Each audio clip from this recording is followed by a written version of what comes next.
बिना pan card के India post payment bank में अकाउंट ओपन करने के लिए आपको अपने प्ले स्टोर में आइएगा और यहाँ से सर्च कीजिएगा IPPB और ये एप्लीकेशन को इंस्टॉल कर लीजिएगा। बिल्कुल लेटेस्ट प्रोसेस से बताऊंगा बिना पैन कार्ड का अकाउंट ओपन करने के लिए। यहाँ से ओपन कर लीजिएगा। ओपन करते ही कुछ इस तरीके से परमिशन आएगा और यहाँ से कुछ इस तरीके से क्लिक करके अलाउ कर देना। अब जो प्रोसेस बता रहा हूँ उसे ध्यान से देखना। बिना पैन कार्ड के अकाउंट ओपन करने के लिए देखिए इस वीडियो में दो मेथड बताऊंगा और पहला मेथड जो आपको अकाउंट पैन कार्ड से बताऊंगा और दूसरा बिना पैन कार्ड के वो आगे बता दूंगा, बीच में कभी भी बता दूंगा, इसलिए वीडियो को ध्यान से देखते रहना। यहाँ पर क्लिक कर लेना।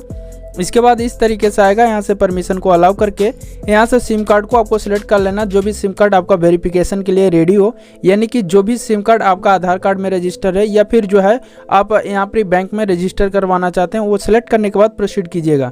ये आएगा टर्म एंड कंडीशन, इसे एक्सेप्ट कीजिएगा। स्टार्ट SMS वेरिफिकेशन पे क्लिक कीजिएगा। ये बोल रहा है कि मोबाइल डाटा ऑन होना चाहिए, ठीक है, तभी ये काम करेगा। लेकिन यहाँ से थोड़ा सा वेट कर लेते हैं और यहाँ से जो है अपना मोबाइल डाटा को ऑन कर लेते हैं, ठीक है। इसके बाद स्टार्ट वेरिफिकेशन पे क्लिक करते हैं, थोड़ा वेट कर लेते हैं। वेरिफिकेशन वगैरह कंप्लीट होने के बाद इस तरीके से आएगा। यहाँ से एग्री कर लेना। एग्री करने के बाद इस तरीके से आएगा। यहाँ पर आपको नो का ऑप्शन दिखाई देगा, तो आपको फटाफट नो के ऑप्शन पे क्लिक कर लेना। अब यहाँ पर आधार कार्ड या वर्चुअल ID नंबर जो भी आपको यहाँ पर एंटर करना होगा, तो यहाँ पर मैं पहले आपको क्लियर कर दूँ। यहाँ पर अपना आधार नंबर एंटर करना और जो आधार नंबर आप एंटर किए हैं वही आधार नंबर यहाँ एंटर करना और यहाँ पर पैन नंबर एंटर करना और ये सभी को टिक मार्क कर देना। सब कुछ टिक मार्क कुछ इस तरीके से करने के बाद नीचे में आपको सबमिट का बटन दिखाई देगा। इस सबमिट के बटन पे क्लिक कर लेना। क्लिक करने के साथ इस तरीके से आएगा। अब यहाँ पर आपने जो मोबाइल नंबर दिया है ना, उस पर एक OTP जाएगा। वो OTP को यहाँ पर आपको डाल देना। जैसे डालोगे ये इस तरीके से कंफर्मेशन आ जाएगा और यहाँ पर 5 स्टेप में आपका कंप्लीट हो जाएगा, जिसमें अकाउंट ओपन करने का प्रोसेस बताया जाएगा। अब यहाँ पर पर्सनल इन्फॉर्मेशन के ऑप्शन पे क्लिक करना। आधार कार्ड का डिटेल्स उठाएगा, तो यहाँ पर अपना जो है जो भी आपका मदर का नाम है यहाँ पर डाल देना। हस्बैंड या वाइफ जो भी आपका है तो ठीक है, नहीं तो छोड़ देना। एक चीज़ ध्यान देना, स्टार जिसमें है उसका ही अकाउंट फिल करना और जिसमें स्टार नहीं है उसका छोड़ देना, ठीक है। तो यहाँ पर अब नहीं है, अगर आपका हस्बैंड वाइफ तो छोड़ दीजिएगा इसे। किसी अगर आप सिंगल व्यक्ति का ओपन कर रहे हैं तो ये सब नहीं आएगा। मदर का नाम यहाँ एंटर कीजिएगा, फादर का नाम यहाँ पर एंटर कीजिएगा। KYC पर नेम यानी पैन कार्ड पर जो आपका नाम है वो यहाँ पर एंटर कर लीजिएगा। उसके बाद यहाँ पर जो है अपना email ID डालिएगा। email ID डालने के बाद यहाँ पर सेव के बटन पर क्लिक कीजिएगा। अब आपका जो यहाँ पर सेव करने के बाद आपका जो रजिस्टर मोबाइल नंबर है उस पर भी रजिस्टर जो email ID है, यानी जो डाले थे email ID, उस पर एक OTP जाएगा। वो OTP को आपको यहाँ पर इस तरीके से डाल देना। डालने के बाद नीचे आएंगे और यहाँ सबमिट का बटन दिखाई देगा। सबमिट के बटन पे क्लिक करेंगे तो आपका यहाँ पर OTP सक्सेसफुली हो जाएगा। इसके बाद आपको यहाँ पर देखेंगे तो पैन कार्ड यानी पर्सनल डिटेल्स यहाँ पर जो है गुड हो जाएगा। अब यहाँ पर सेकेंड नंबर पे है पैन एंड कम्युनिकेशन एड्रेस, इस वाले ऑप्शन पे क्लिक करना। यहाँ पर बिना पैन कार्ड का अकाउंट ओपन करने का यहाँ से एक इम्पोर्टेंट बात ध्यान रखना, अगर आपका बिना पैन कार्ड वाला है तो इसे टिक कर लेना, अगर पैन कार्ड नहीं है तो छोड़ देना, ठीक है। तो यहाँ पर आप लोग को बिना पैन कार्ड वाला चाहिए तो यहाँ पर क्लिक कर लेना। उसके बाद यहाँ पर जो आपका परमानेंट एड्रेस दिखा दिया जाएगा। लेकिन अगर आपका कम्युनिकेशन एड्रेस और परमानेंट एड्रेस दोनों सेम है तो आपको इस वाले ऑप्शन पे क्लिक करना। इसके बाद सेव के बटन पे क्लिक कर लेना। क्लिक करने के बाद इस तरीके से आएगा। अब यहाँ पर जो है अपना जो नॉमिनी का डिटेल्स फिल करना होगा, इस वाले ऑप्शन पे क्लिक करना। फिल करना है तो एस पे क्लिक कीजिएगा, नहीं फिल करना है तो नो पर क्लिक कीजिएगा, डायरेक्ट सेव कीजिएगा। लेकिन फिल करना है तो अभी यहाँ पर जो है एस पर क्लिक करना होगा और यहाँ पर अपना जो है यहाँ पर नाम एंटर कीजिएगा, जो भी जिनका भी नॉमिनी बनाना चाहते हैं उनका नाम। उसके बाद जिनका डेट ऑफ बर्थ क्या है वो यहाँ पर सिलेक्ट कर लीजिएगा। उससे रिलेशन क्या है, जिनका अकाउंट ओपन कर रहे हैं और जिनको नॉमिनी एंटर कर रहे हैं उनसे रिलेशन या क्या रिश्ता क्या है वो यहाँ पर पूछ रहा है, वो यहाँ पर जो है सिलेक्ट कर लीजिएगा। अच्छा, नॉमिनी का एड्रेस और आपका एड्रेस दोनों सेम है तो इस वाले ऑप्शन पे क्लिक कीजिएगा और सेव के ऑप्शन पे क्लिक कर लीजिएगा। तीसरा स्टेप यहाँ पर कंप्लीट हो चुका है। अब यहाँ पर चौथा स्टेप में एडिशनल डिटेल्स इन्फॉर्मेशन, ठीक है, एडिशनल इन्फॉर्मेशन, इस वाले ऑप्शन पे क्लिक कीजिएगा। इसके बाद आपको जो यहाँ पर कुछ इस तरीके से आएगा। यहाँ पर नेशनलिटी में यहाँ क्लिक करके इंडिया ही सिलेक्ट कर लेना।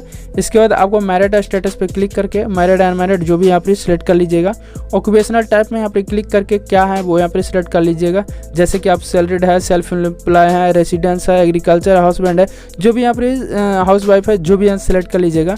उसके बाद एग्रेसिव इनकम यानी साल का इनकम क्या है यहाँ पर सिलेक्ट कर लीजिएगा। अगर आपको साल का इनकम कुछ है नहीं तो यहाँ पर 0 से 50,000 आपको सिलेक्ट कर लीजिएगा। इसके बाद आपको एजुकेशन क्वालिफिकेशन पूछा जा रहा है कि कहाँ तक पढ़े लिखे हैं, यहाँ पर जो सिलेक्ट कर लीजिएगा। एक चीज़ ध्यान देना कि यहाँ पर आपको जो डायरेक्ट नो सिलेक्ट करना, यहाँ पर येस नहीं सिलेक्ट करना, यहाँ पर डायरेक्ट नो। यहाँ सेलेक्ट करने के बाद डायरेक्ट सेव के बटन पे क्लिक करना। अब यहाँ पर जो इस तरीके से इंटरफेस आएगा, अकाउंट इन्फॉर्मेशन इस वाले ऑप्शन पे क्लिक कीजिएगा। यहाँ पर अब 3 ऑप्शन पूछा जा रहा है, यहाँ पर 4 ऑप्शन है जैसा कि, तो यहाँ पर एक चीज़ ध्यान देना कि जिनका भी अगर सरकार से कोई पैसा आ रहा है और किसी दूसरे बैंक अकाउंट में आ रहा है तो इसको कोई भी छड़कानी नहीं करना, डायरेक्ट नो पर ही रहने देना और सेव करना। लेकिन अगर कोई बैंक अकाउंट सरकार से कोई पैसा आ रहा है और इसी बैंक अकाउंट में लेना चाहते हैं तो यहाँ पर एग्री पर क्लिक करना और यहाँ पर सेव कर देना। ठीक है, सारा स्टेप वेरीफाई हो जाएगा तो यहाँ पर कंटिन्यू लिख देगा, तो यहाँ पर कंटिन्यू के ऑप्शन पर क्लिक कीजिएगा, सारा डिटेल्स यहाँ दिख जाएगा। इसके बाद यहाँ पर जो है इस तरीके से गुड करना। एक चीज़ ध्यान देना कि जब भी आपका हर साल जो पेमेंट कटेगा यहाँ पर 175 यानी 175.82 पैसा यानी कि करीब होता है 176 रुपया, इतना हर साल आपको पेमेंट करना होगा, तभी आपका, नहीं तो वरना आपका अकाउंट माइनस में कर दिया जाएगा। और यहाँ पर एक चीज़ ध्यान देना और कि अभी DG smart saving account open हो रहा है। ठीक है, तो इसीलिए टर्म एंड कंडीशन एक्सेप्ट करने के लिए बोल रहा है। ठीक है, इतना समझ गए। इसके बाद यहाँ पर जो है कन्फर्म के ऑप्शन पर क्लिक कर लीजिएगा। ठीक है, अब यहाँ पर एम पिन सेट करना होगा, तो जो भी एम पिन आप लगाना चाहते हैं, जैसे मैं यहाँ पर जो है लगाना चाहता हूँ कुछ इस तरीके से लगा दिया, फिर से यहाँ पर डाल देना। अब फिर से यहाँ पर जो कुछ इस तरीके से लगा देना। इसके बाद नीचे में सेट एम पिन का ऑप्शन है, इस वाले ऑप्शन पे क्लिक कर लीजिएगा। क्लिक करने के साथ इस तरीके से आएगा। यहाँ पर सिक्योरिटी क्वेश्चन वगैरह है, आप चाहें तो यहाँ पर सेलेक्ट करना, वरना यहाँ पर डायरेक्ट सबमिट कर देना, कोई दिक्कत नहीं आएगा। इसके बाद आपका जो फाइनली OTP जाएगा आपका आधार कार्ड पे रजिस्टर, जैसे बोल रहा है आधार रजिस्टर मोबाइल नंबर, तो आपका जो मोबाइल नंबर पे OTP गया है वो यहाँ पे डाल दीजिएगा। डालने के बाद यहाँ पर डायरेक्ट सबमिट कर दीजिएगा। आपका अकाउंट कुछ इस तरीके से ओपन होकर रेडी हो जाएगा। अब यहाँ पर लॉगिन करना होगा, आपका ईमेल ID वगैरह सारा कुछ दिख जाएगा। अब लॉगिन करने के लिए लॉगिन के बटन पर क्लिक कीजिएगा। अब यहाँ पर जो एम पिन आपने डाले थे, बनाए थे, वही एम पिन आपको डाल के इस तरीके से लॉगिन हो जाना है। अब यहाँ पर एक चीज़ ध्यान देना कि आप 200 रुपये मिनिमम ट्रांजेक्शन वगैरह कर सकते हैं, 200 रुपये आपको ऐड करना पड़ेगा, चाहे तो ऐड कर सकते हैं चाहे तो नहीं। लेकिन इंपॉर्टेंट बात यह है कि जब भी आप यहाँ पर पेमेंट करेंगे या बैंक अकाउंट से ट्रांजेक्शन वगैरह करेंगे तो मिनिमम 10,000 है। आपको इसको फुल्ली ओपन करवाने के लिए आपको बैंक अकाउंट जाना पड़ेगा और वहाँ से फुल KYC करवाना पड़ेगा।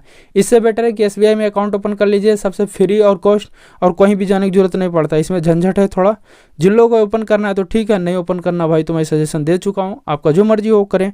इसके बाद सब कुछ सही रहेगा। पेमेंट ऐड करना चाहे तो ऐड पे क्लिक कीजिएगा, मैं ऐड नहीं करने वाला हूँ तो कैंसिल के बटन पे क्लिक कीजिएगा। अब इस तरीके का इंटरफेस आएगा। अब यहाँ पर सारा कुछ यहाँ पर जो ओपन वगैरह करके दे सकते हैं। इसका ATM कार्ड कैसे एक्टिवेट करते हैं, कैसे इसका बैलेंस चेक करते हैं, सारा कुछ अगर आपको देखना है तो कमेंट बॉक्स में कमेंट कर देना। वीडियो कैसा लगा कमेंट बॉक्स में बताना। अकाउंट ओपन करने का कंप्लीट प्रोसेस लाइव करके दिखाया हूँ। मिलते हैं दोस्तों नेक्स्ट वीडियो में नेक्स्ट टॉपिक के साथ।